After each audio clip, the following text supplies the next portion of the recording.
উপলক্ষে আজকের এই সভার সুযোগ্য সভাপতি মঞ্চে উপবিষ্ট আছেন মোহাম্মদপুর ইউনিয়নের বড় মানুষের নেতা, এই ইউনিয়নের উন্নয়নের সফল চেয়ারম্যান, আজকের সভার প্রধান অতিথি মঞ্চে উপবিষ্ট আছেন মঞ্চে উপবিষ্ট আছেন চাটখিল উপজেলা বিএনপির দপ্তরে মঞ্চে উপবিষ্ট আছেন মোহাম্মদপুর ইউনিয়নের বিএনপির নিজামুদ্দিন খলাস মিজান সাহেব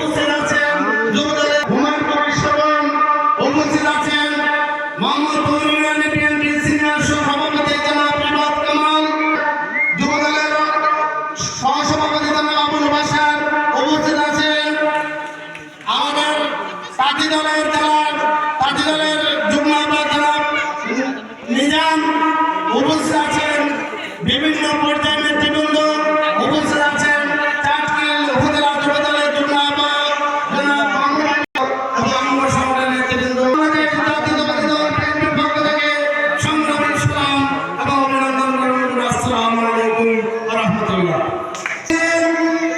আমরা ক্ষমতায় থাকতে পারি না জানেন, ফ্যাসিস্ট আওয়ামী লীগ সরকার দীর্ঘ 16-17-18 বছর এর হরণ করে একদলীয় বাকশাল কায়েম করে এই দেশে ক্ষমতা থাকছে। আপামর জনসাধারণ দীর্ঘদিন আন্দোলন সংগ্রাম করে তাদেরকে হটাতে পারে নাই। তারা চেয়েছিল খুন করে আয়নাঘর তৈরি করে এই দেশের গণহত্যা চালিয়ে ক্ষমতায় টিকে থাকতে।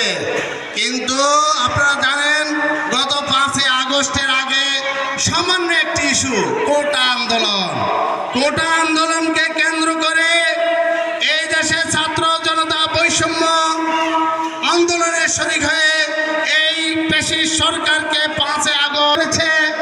মানুষ রাতের অন্ধকারে পালিয়ে চলে গেছে।